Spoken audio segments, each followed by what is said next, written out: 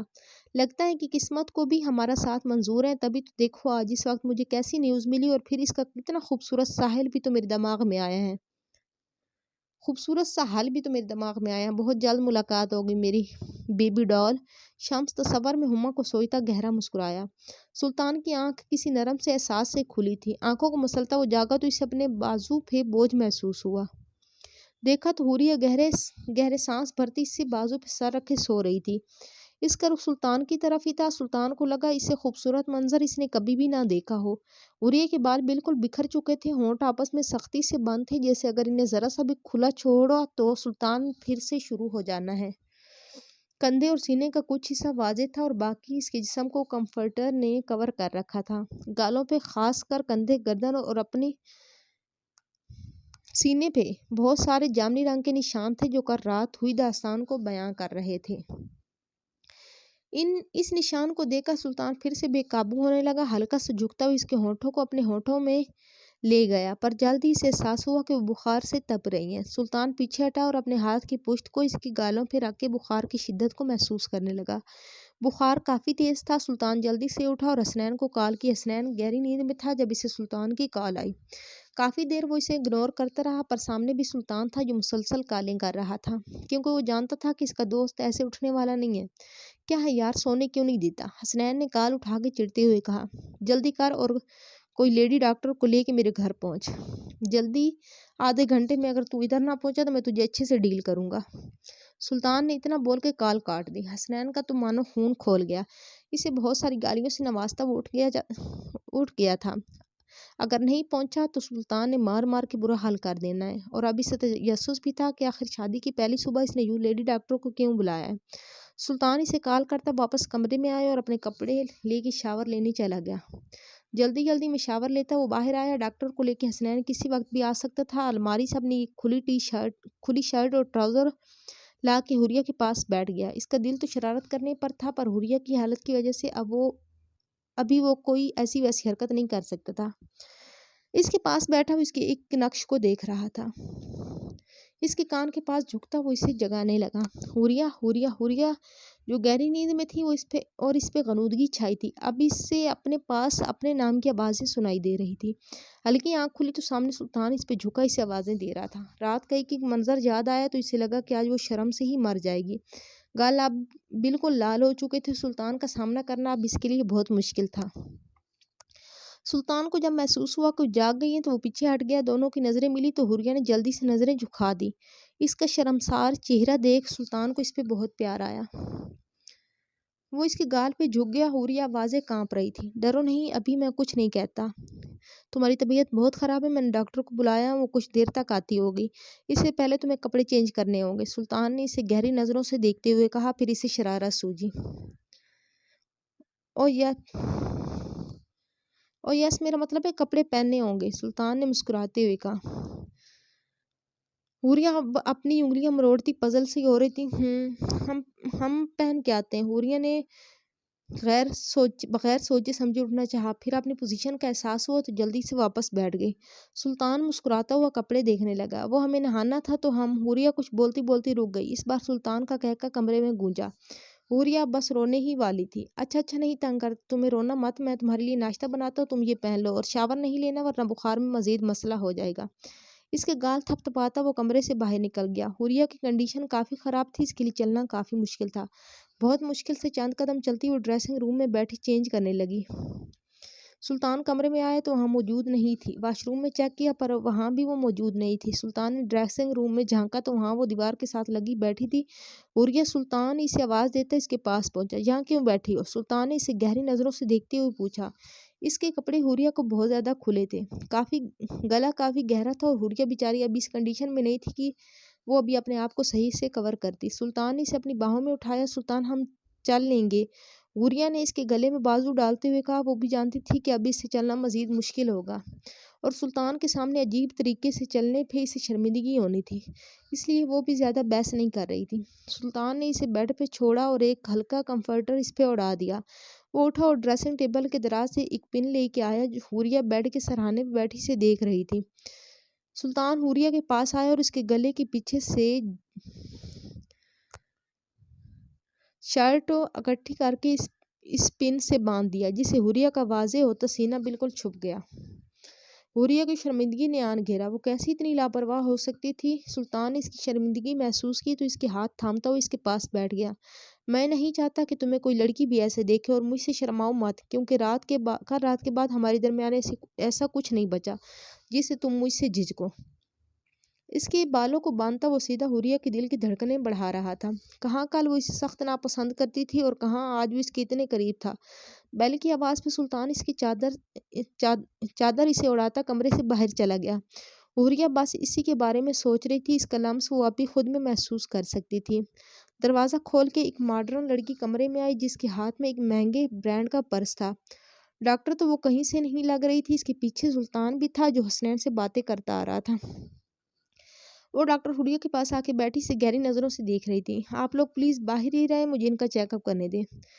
میں یہاں کیوں نہ رکوں؟ اور تمہیں جو کرنا ہے جلدی کرو، اس کی طبیعت ویسے بھی نہیں ٹھیک۔ سلطان کی آواز پہ ڈاکٹر خاموش ہو گئی۔ یار کیا کر رہا ہے؟ انہیں ان کا کام کرنے دینا۔ ڈاکٹر چیک اپ کرو، ہم باہر بیٹھے آپ کا انتظار کر رہے ہیں۔ حسنین نے سلطان سے کہہ کر ڈاکٹر کو مخاطب کیا اور خود سلطان کا ہاتھ تھامے کمرے سے باہر نکل گیا۔ سلطان کا دماغ ویسے بھی خراب ہو رہا تھا۔ ابے تو نے اس کے ساتھ کیا کیا؟ کل تک تو بالکل ٹھیک تھی اور ایک رات میں تو نے اسے مریضہ بنا دیا۔ اس کا چہرہ دیکھا تھا؟ ارے اس کے چہرے سے ہی لگ رہا تھا کہ بیچاری بخار سے بالکل بے حال ہے۔ حسنین نے سلطان سے کہا جو صوفے پہ بیٹھا سگریٹ سلگا رہا تھا۔ سلطان نے گہری خاموشی کے ساتھ اسے دیکھا۔ ایک منٹ، کہیں تو نے اس کے ساتھ رشتہ تو نہیں بنایا؟ حسنین کو اب اس کے بخار کا کچھ اندازہ ہو رہا تھا۔ سلطان اب بھی خاموشی سے بیٹھا سگریٹ سلگا رہا تھا۔ یار تو ایسا کیسے کر سکتا ہے؟ تو جانتا بھی تھا نا کہ وہ تو اسے کافی چھوٹی ہے اور وہ میری بیوی ہے۔ اتنی دیر میں سلطان کے منہ سے پہلا جملہ نکلا تھا۔ ہاں، اور تو نے تو اس دن خود بولا تھا کہ مجھے شادی میں کوئی دلچسپی نہیں، میں تو بس اپنے بدلے اور روب جمانے کے لیے یہ سب کر رہا ہوں۔ حسنین اب واقعی الجھ چکا تھا۔ وہ میں نے اس زوبیہ نامی بلاں کے لیے کہا تھا اور واقعی مجھے اس کے ساتھ شادی کا کوئی شوق نہیں تھا، پر جب میں نے حوریہ کو دیکھا میرے دل بس مجھے ایک ہی بات بول رہا تھا کہ جلدی سے اسے شادی کر کے اپنا بنا لے۔ تو مجھے اپنا یار کہتا ہے اور میری آنکھوں میں اس کے لیے پسندیدگی اور محبت نہیں دیکھ سکا کیا؟ اسی وجہ سے میں نے اسے بغیر کوئی وقت دیے اپنا بنا دیا۔ سلطان کی بات پہ حسنین نے اسے حیرانی سے دیکھا۔ مطلب تجھے پیار ہو گیا؟ آر یو کامیڈی میں؟ حسنین نے میمز کا ایک تڑکا لگایا۔ بکواس نہ کر اور یہ بتا کہ تو اس ڈاکٹر کے روم میں ماڈل کو کہاں سے لے آیا؟ سلطان کی بات پہ حسنین ہنسا۔ یار بہت مشکل سے ملی ہے، ادھر جو شمس شاہ نے نیا ہسپتال بنایا ہے نا، ادھر سے اٹھا کے لایا ہوں۔ ویسے تو یہ کیا مسئلہ ہے؟ ایسے یار جب تو گاڑی پارک کرنے گیا تھا نا، مجھ پہ چانس مار رہی تھی۔ سلطان کو تھوڑی دیر پہلے کا منظر یاد آیا جب وہ اسی لیے حوریہ کے پاس آ رہا تھا۔ تب ٹی وی لاؤنج میں وہ اس کا ہاتھ پکڑ کے اسے روک چکی تھی اور اس سے پہلے کہ وہ کچھ اور کرتی سلطان نے اس کے جبڑوں کو اتنی زور سے تھاما کہ بیچاری کا پورا منہ بکری جیسا ہو گیا۔ ہاں ہاں یار تیرے صحیح مزے ہیں، ادھر ایک نہیں مل رہی اور تجھے پہ تو کتنی مہربان ہے، حسنین نے ہنستے ہوئے کہا۔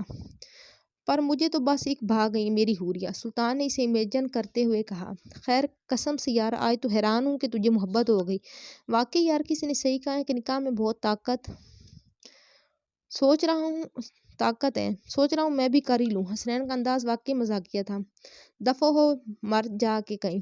سلطان نے سگریٹ وہیں پھینکا اور اپنے کمرے کی طرف جانے لگا۔ دروازہ کھولے وہ اندر داخل ہوا تو وہ لڑکی حوریہ سے کچھ باتیں کی جا رہی تھی۔ سلطان کے آنے پہ حوریہ نے نظر جھکا دی۔ کیسی ہے میری بیوی؟ سلطان کی آواز پہ حوریہ کا دل دھڑکا۔ اس کا یوں اسے میری بیوی کہنا بہت پسند آیا تھا۔ ٹھیک ہے، بس کافی کمزور ہے یہ، تبھی اس کے لیے یہ سب مشکل تھا، پر خیر اب کافی بہتر ہے۔ میں نے کچھ میڈیسن دی ہیں، وہ پراپر لینا اور اسے کچھ ہلکا سا کھلا دیں۔ وہ لڑکی اپنے بیگ میں کچھ ڈالتے ہوئے بول رہی تھی۔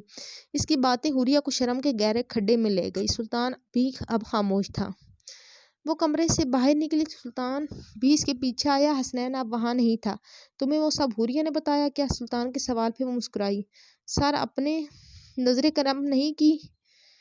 تو نظر کرم نہیں کی، پر ہم پھر بھی آپ کے خیر خواہ ہیں۔ ایک مشورہ دوں گی کہ اندر جا کے ایک نظر بیڈ شیٹ پہ بھی اچھے سے ڈالیے گا اور آپ کو آپ کے سوالوں کا جواب مل جائے گا۔ مسکراتے ہوئے بولتی وہ گھر سے باہر نکل گئی۔ سلطان نے اس کی بات پہ اپنا سر پہ ہاتھ مارا۔ وہ کمرے میں گیا تو حوریہ اب بھی لیٹی ہوئی تھی۔ سلطان کی میڈ کو آنے میں ابھی وقت تھا تو وہ خود کچن میں جاتا اس کے لیے انڈے بوائل کرنے لگا۔ 2 انڈے بوائل کرنے کے بعد وہ اس کے لیے 1 کپ چائے بنانے لگا۔ ہلکا پھلکا ناشتہ بنانے کے بعد وہ ناشتہ لیے اپنے کمرے میں آیا۔ حوریہ نے آنکھیں کھولی تو وہ ناشتہ لائے اس کے سرانے بیٹھا تھا۔ آپ نے کیوں تکلیف کی؟ مجھے بھوک نہیں ہے، اسے اپنے پاس بیٹھتے دیکھ حوریہ نے کہا۔ بے شک اس کے بابا جیسے بھی تھے پر انہوں نے کبھی اس کی ماں کے لیے ناشتہ نہیں بنایا تھا۔ چپ، میں نے کون سا کوئی بہت ہیوی ناشتہ بنا دیا اور اب بولو مت، چپ کر کے ناشتہ کرو۔ انڈوں کو چھیلتا وہ اسے ہدایت دے رہا تھا۔ پھر سلطان نے اسے اپنے ہاتھوں سے ناشتہ کروایا۔ اگر کوئی اسے دیکھ لیتا تو کبھی یقین نہ کرتا کہ جو سلطان صرف لوگوں کے جسم توڑنا جانتا ہے وہ یوں کبھی کسی کی کیئر بھی کر سکتا ہے۔ حوریہ ناشتہ کرتی بس اسے دیکھے جا رہی تھی۔ اسے ناشتہ کروانے کے بعد اس سے آرام کو بولتا اسے ماتھے پہ جھکا اسے پیار کرنے لگا۔ اس کے کمرے سے نکل جانے کے بعد حوریہ آنکھیں موندے سو گئی۔ رات بھی اس کی نیند پوری نہیں ہوئی تھی، تبھی وہ جلدی گہرائیوں میں چلی گئی۔ سلطان اپنی میڈ کو سوپ بنانے کا بولتا خود حوریہ کی میڈیسن لینے چلا گیا کیونکہ حسنین بھی گھر جا چکا تھا۔ شمس آج گاؤں میں ایک جرگے میں آیا تھا۔ اس جرگے میں داؤد چودھری بھی آیا تھا۔ چونکہ شمس وہاں پہلے ہی موجود تھا، اب داؤد چودھری آ کے بیٹھا تھا۔ سربراہی کرسی پہ داؤد چودھری بیٹھا تھا۔ جرگہ شروع ہوا تو ایک پارٹی اپنا مسئلہ لے کے آئی۔ ان کا بیٹا مخالف پارٹی والوں کے ایک آدمی نے قتل کیا تھا۔ اب وہ ان سے فنی کی ڈیمانڈ کر رہے تھے۔ ہمیں تو بس ان کی چھوٹی بیٹی اپنے بیٹے کے نکاح میں چاہیے اور دوسرا کوئی حل نہیں اس مسئلے کا۔ ایک پارٹی کے ممبر جن کا بیٹا قتل ہوا تھا، اس نے اپنی بات ان کے سامنے رکھی۔ سامنے والے پارٹی پیسوں کے لحاظ سے ان سے کمزور تھی۔ اب وہ بھی مجبور تھے کیونکہ وہ جانتے تھے کہ اب ان کا یہی حل ہوگا۔ کیوں؟ جب قتل اس کے بیٹے نے کیا ہے تو سزا بھی اس کے بیٹے کو دو۔ اس کی بیٹی تو اس ساری بات سے ناواقف ہے۔ شمس جو کب سے بیٹھا یہ سب سن رہا تھا بیچ میں بول پڑا۔ اس کی بات پہ داؤد چودھری نے بہت غور سے اسے دیکھا۔ وہ خود بھی شمس کی بات سے متفق تھا۔ اس لڑکی کی غلطی یہ ہے کہ اس کی بہن ہے اور ہمیں اب وہی لڑکی چاہیے۔ وہ آدمی ابھی باز ضد تھا۔ میرے خیال سے وہ ٹھیک بات کر رہا ہے۔ اگر اس کے بدلے اس کی بیٹی کو اپنے بیٹے کے نکاح میں لینا چاہتا ہے تو کیا مسئلہ ہے؟ پھر پنجاب میں بیٹھے ایک آدمی کی آواز پہ شمس نے بہت نفرت سے اسے دیکھا۔ اگر اس بچے کی جگہ آپ کی بیٹی ہوتی تو تب بھی کیا آپ ایسا ہی بولتے اور نکاح میں لے کے وہ اس کے ساتھ کیسا سلوک کرے گا یہ آپ بھی اچھے سے جانتے ہیں۔ شمس نے غصہ ضبط کرتے ہوئے کہا۔ وہ آدمی خود شرمندہ ہو گیا۔ آپ کی اس بارے میں کیا رائے ہے داؤد صاحب؟ جرگے کے ایک معزز آدمی نے داؤد صاحب سے پوچھا۔ میرے خیال میں ہمیں سب میں اس بچی کو نہیں گھسیٹنا چاہیے۔ وہ خود نہیں جانتی اس کے بھائی نے کیا کیا ہے اور یہ کہاں کا رواج ہے کہ ہم بیٹے کا کیا بیٹی کو بھگتنے دیں۔ داؤد صاحب کی بات پہ شمس تھوڑا مطمئن ہوا۔ پر ہمیں تو ہمارا یہی فیصلہ ہے۔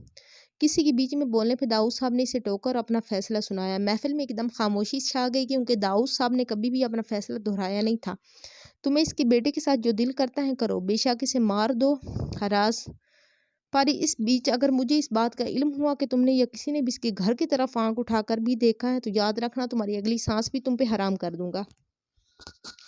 داؤد چودھری نے اس کی آنکھوں میں آنکھیں ڈال کر کہا۔ وہ آدمی بے شک طاقتور تھا پر داؤد چودھری کے سامنے وہ کچھ نہیں تھا۔ شمس کافی متاثر ہوا تھا۔ پر اس کا بیٹا تو بھاگ گیا ہے۔ اس آدمی کی مری مری سی آواز نکلی۔ تو کیا تم ایک مرد نہیں ہے جو اپنے مجرم کو ڈھونڈ پاؤ؟ داؤد چودھری کی بات پہ وہ آدمی خاموش ہو گیا۔ چودھری داؤد اپنا فیصلہ سنا کے محفل سے نکل گیا۔ پیچھے اب بیٹھے آپس میں چاہ مگوئیاں کر رہے تھے۔ شمس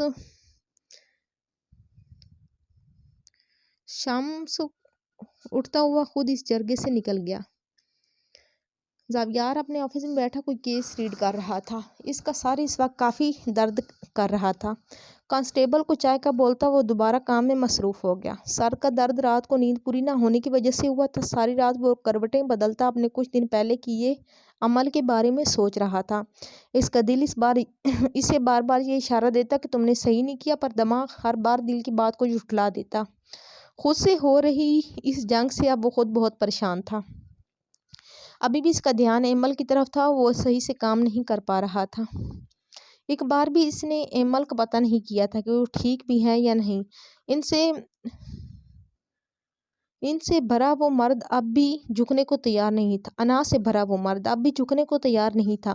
غصے سے فائل بند کرتا وہ گھر کے لیے نکل گیا۔ اس کا اہم کیس تقریباً ختم ہونے والا تھا پر وہ اب گھر نہیں جانا چاہتا تھا کہ وہ ابھی ایمل کا سامنا بالکل نہیں کرنے والا تھا۔ دکھتے سر کی وجہ سے وہ فائل کلوز کرتا اپنے گھر کی طرف نکل گیا۔ گھر میں داخل ہوتی وہ فریش ہونے چلا گیا۔ فریش ہونے کے بعد کچھ ہلکا پھلکا پہنتا وہ اپنے لیے کافی بنانے کے لیے کچن چلا آیا۔ ابھی اس نے پتیلے پہ پانی چڑھایا ہی تھا کہ اس کا فون رنگ کرنے لگا۔ دیکھا تو اپنے باپ کا فون تھا۔ السلام علیکم بابا، زاویار نے خوش دلی سے کہا۔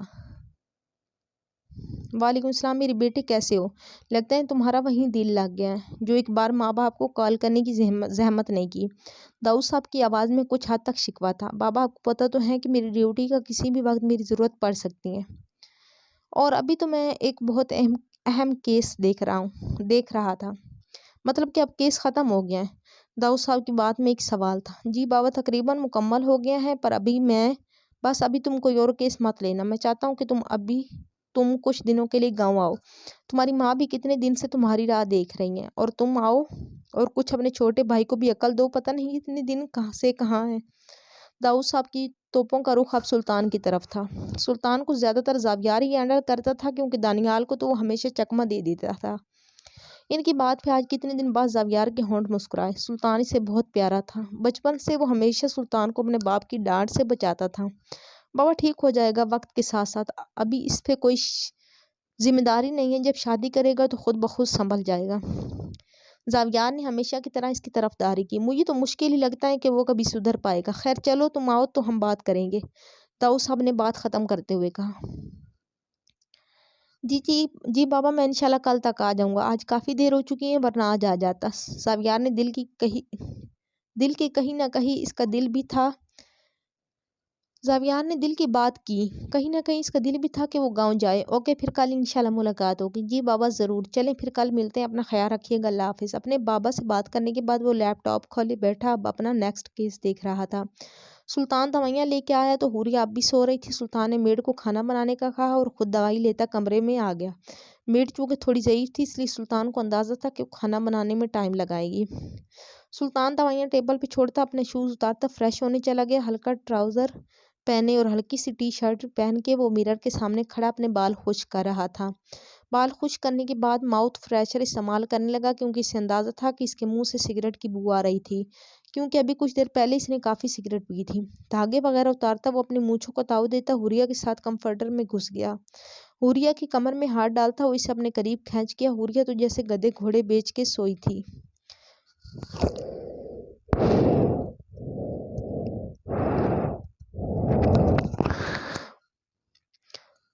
سلطان اسے اپنے قریب کرتا اسے چہرے کے نقش جیسے حفظ کر رہا تھا۔ اس کا دل اسے پھر سے اپنے قریب کرنے کا کر رہا تھا، پر وہ اس کی رات والی حالت سے بھی واقف تھا۔ خود پہ کنٹرول کرتا وہ بس اسے دیکھے جا رہا تھا۔ پاس رکھا اپنا آئی فون اٹھاتا وہ اس کا چہرہ اپنی گردن کے قریب کرتا سیلفیاں لینے لگا۔ اس کی گردن پہ موجود نشانوں کو چومتا وہ سیلفیاں لے رہا تھا۔ سیلفیاں بس اسے تنگ کرنے کے لیے لے رہا تھا، پر اب وہ خود پہ کنٹرول کھو رہا تھا۔ اس کے کان کی لو کو چومتا وہ اس کے کانوں میں سرگوشیاں کر رہا تھا۔ حوریہ میری جان اٹھ بھی جاؤ یار، کتنا سونا ہے، میری نیندیں حرام کر کے تم یوں نہیں سو سکتی۔ سلطان اس کے بالوں کو چومتا اسے جگانا چاہ رہا تھا۔ حوریہ کی نیند کافی حد تک پوری ہو چکی تھی۔ سلطان کی سرگوشیوں سے وہ جاگ چکی تھی، پر اس کے یوں قریب ہونے پہ وہ بس چپ چاپ لیٹی شرما رہی تھی۔ اگر اب تم نہیں جاگی تو میں تمہارے ان لال لال گالوں کو کھا جاؤں گا۔ سلطان کی دھمکی پہ حوریہ گڑبڑائی۔ ہم جاگ رہے ہیں، حوریہ نے جلدی سے کہا۔ اس کی بات پہ سلطان گہرا مسکرایا۔ اچھا تو مجھے بتایا کیوں نہیں، میں اپنا رات والا کام دوبارہ شروع کر دیتا۔ سلطان نے اپنی مسکراہٹ ضبط کرتے ہوئے کہا۔ بات کرتے ہوئے اس کے ہونٹ حوریہ کی گردن پہ لگ رہے تھے۔ ہر بار وہ نامحسوس انداز سے ہلتی تاکہ سلطان سے تھوڑا دور ہو سکے۔ ہمیں بہت بھوک لگی ہے۔ حوریہ سے جب کوئی اور بات نہ بنی تو بھوک کی بات کر دی، اور واقعی سے بھوک لگی تھی، کیونکہ کل سے وہ اتنی پریشانی میں تھی کہ کوئی صحیح سے کھا بھی نہیں پائی۔ ابھی کھانا بن رہا ہے، تب تک ہم ایک بار کیا بولتی ہو؟ سلطان پیچھے کو ہوا اور اس کے گالوں کو چومتے ہوئے کہا۔ حوریہ اب نظریں جھکائے بیٹھی کنفیوز ہو رہی تھی۔ اس کے یہ روپ سلطان کی جیسے جان نکال رہا تھا۔ بہت مشکل سے وہ خود پر کنٹرول کر رہا تھا۔ یہ دیکھتے ہیں نیکسٹ ایپیسوڈ میں کیا بنتا ہے۔ تب تک کے لیے دیجیے اجازت، اللہ حافظ، ٹاٹا، بائے بائے۔